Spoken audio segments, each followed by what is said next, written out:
Hai Sobat Keplailat, saya Jafar Sotik, tuan rumah Madang John. Wis kaya ana jasiah, Bro.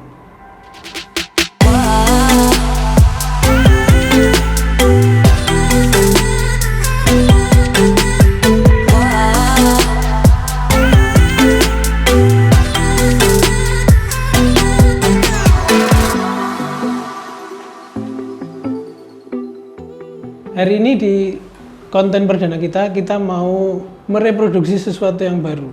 Jadi kita mau bikin konten mereview makanan yang direview jelek oleh para konsumen.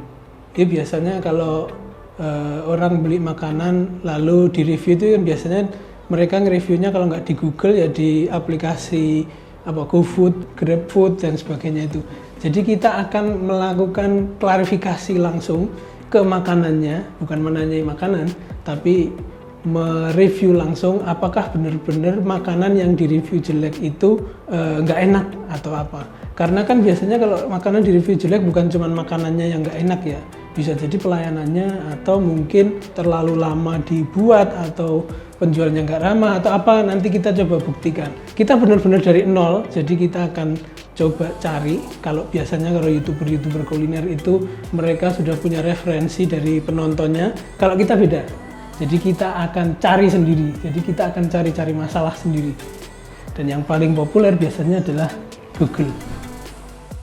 Oke, kita persingkat, kita udah browsing di Google, GrabFood sama GoFood, tapi ternyata emang cari makanan yang ratingnya rendah susah banget, John. Karena mungkin algoritma di search engine yang nurutin rating tinggi pasti ditaruh di halaman depan. Jadi yang ratingnya rendah pasti tenggelam. Bahkan mungkin nggak ada, tapi beneran susah deh.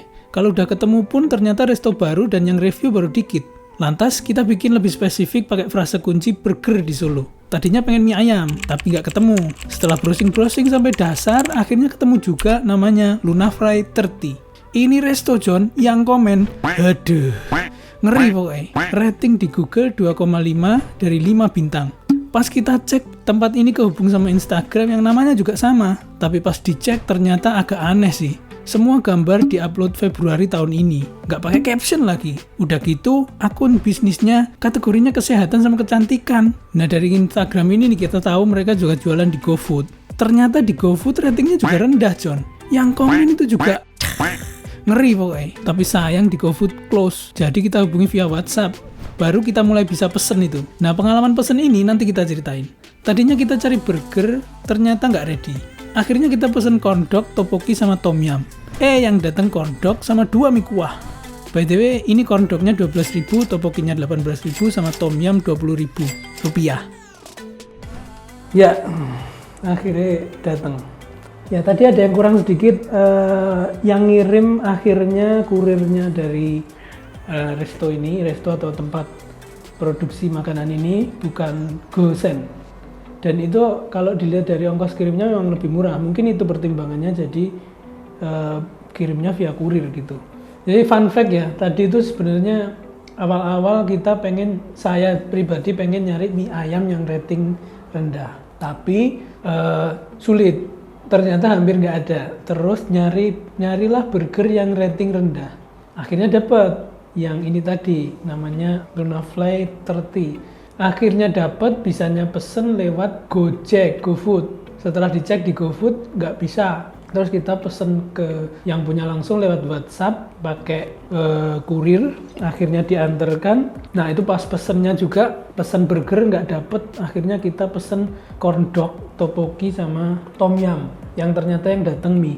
Dan ketika yang datang ternyata mie dan corn dog. Ini kalau dilihat-lihat juga tom yum itu isinya ada meatball, olahan seafood, kebanyakan olahan seafood yang banyak ditemui di resto-resto kekinian ya. Terus tteokbokkinya itu hampir sama, isinya hampir sama, cuman yang membedakan ini ada tteokbokki. Dan tadi kalau dirasain sekilas kuahnya sama persis. Saya nggak tahu ini kuahnya olahannya satu atau beda, tapi yang jelas sama persis. Dan ini sempat bingungi tadi. Sebenarnya sekarang udah kelihatan kalau itu ada tteokbokki. Tapi tadi pas di plastik itu bentuknya orang kayak tteokbokki, kayak mie, dan ini hampir sama. Tapi setelah dilihat-lihat detailnya ya Nah ini baru kelihatan nih kalau ini topoki nih. Tadi sebelumnya nggak kelihatan. Cuman persoalannya topoki itu biasanya kuahnya merah dan kental.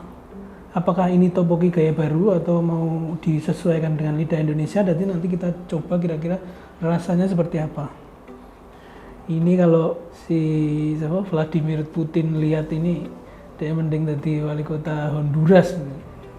Tapi kita coba, apakah seburuk itu? Kalau dilihat-lihat ini sebenarnya nggak terlalu buruk ya. Ketoknya sih nggak terlalu buruk. Kita coba. Oke, kita coba satu-satu. Sekarang kita mulai dari yang ini.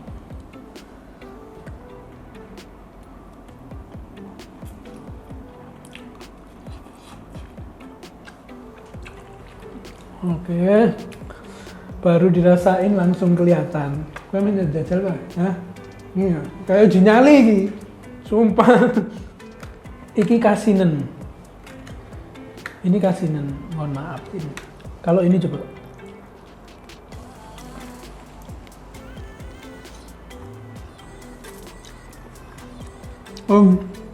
Justru ini yang nggak begitu asin. Ini asin banget. Iki asin banget. Ya iki asinnya biasa. Coba kita rasain topokinya. Oke, mendal. Ini buat sendiri apa instan ya?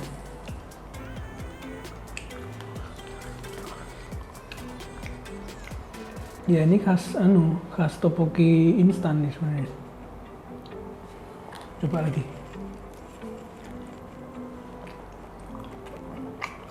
Topokinya melawan saudara-saudara. Sepertinya dia tidak terima topoki diolah seperti ini.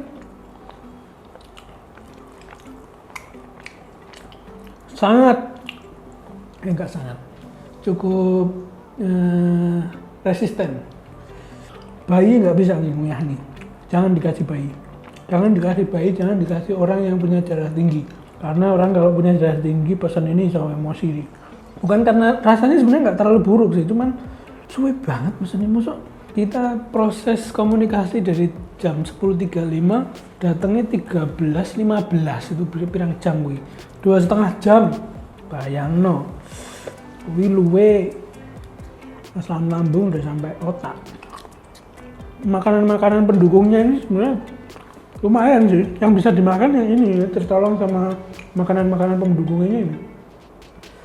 Kalau mie ini ketoknya dari mie instan, kalau dilihat dari bentuknya mirip mie instan. Mie instan yang gemuk-gemuk itu yang dimasak sekitar 3 menit itu biasanya kayak gini, kayak yang agak-agak medok gitu. Tidak terlalu buruk untuk masakan rumahan, tapi kalau untuk masakan apa ya di resto-resto gitu kurang. Apalagi kalau kita melihat ekspektasinya tinggi waktu lihat Instagram itu gambarnya kan wah sangat menggiurkan sekali, apalagi burgernya ya, sayangnya burgernya rene. Tapi begitu datang ya kayak gini ya saya bisa merasakan kekecewaan orang yang review lah. Sekarang corn dog, dan ini yang salah satu pesanan utama. Gini nganggo sendok plastik gitu angel ya. Tepungnya itu enggak menyatu di satu bagian aja, tapi jaraknya tuh agak tebel banget. Tepungnya tebel banget ya. Ini kita sosis merek itulah di minimarket lah, kurang besar nih. Barangkali kalau corn dog setahu saya itu harusnya pakai kayak tusuk sate gitu.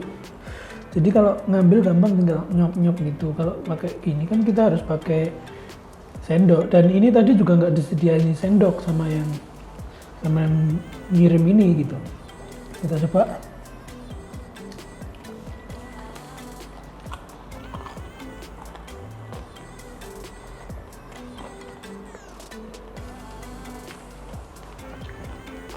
Nggak masalah sih, nggak buruk sih. Nggak buruk tapi nggak istimewa juga. Tapi rasanya agak terlalu manis. Yang dominan itu justru sausnya sama ini.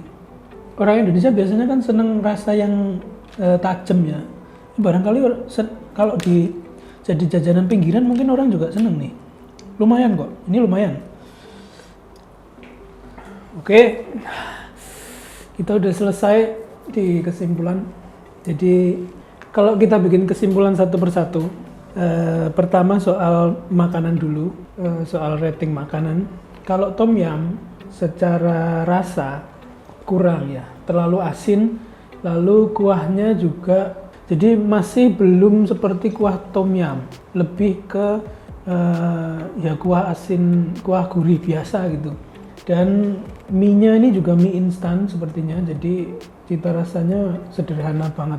Sama dengan si tteokbokki yang nggak seperti tteokbokki pada umumnya, kuahnya terlalu encer dan juga tteokbokkinya juga agak keras dan hampir nggak ada bedanya sama ini kecuali yang tom yum ini lebih asin sih sebenarnya.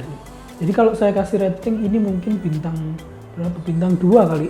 Kalau ini bintang 3. Nah, corn dog-nya nggak istimewa, tapi masih bisa dimakan. Jadi kalau ada skala rekomendasi mungkin nggak begitu direkomendasikan gitu. Dan secara keseluruhan, pelayanan restonya juga sebetulnya ramah, cuman lama banget. Sampai 2,5 jam responnya. Dan itu juga kita dibikin bingung karena itu kan jadi satu, salon apa tadi? Salon dan kebugaran gitu.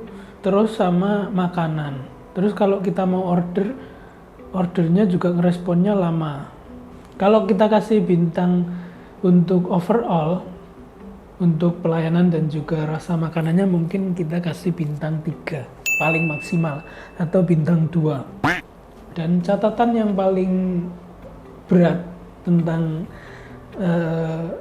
kuliner ini adalah keruwetan pemesanan yang itu bikin pusing, itu bikin emosi gitu. Jadi mungkin itu kesimpulannya untuk makanan kali ini para sedulur sahabat. Jadi selanjutnya kita akan bikin konten-konten lainnya dengan format yang mungkin beda-beda. Mungkin kita akan review makanan rating rendah lagi atau yang lain, atau kita akan jalan-jalan untuk melihat kuliner di Solo. Buat teman-teman yang punya rekomendasi makanan yang harus kita coba, makanan unik, makanan yang kira-kira ratingnya rendah, atau teman-teman penasaran aja itu makanannya kira-kira piye bentuknya, rasanya kayak gimana, itu silahkan komen dan dikirim pesan atau di Instagramnya kita di Madang John. Nanti Instagramnya akan kita sertakan di link di bawah. Itu silahkan tinggalkan komentar untuk apa yang harus kita makan gitu.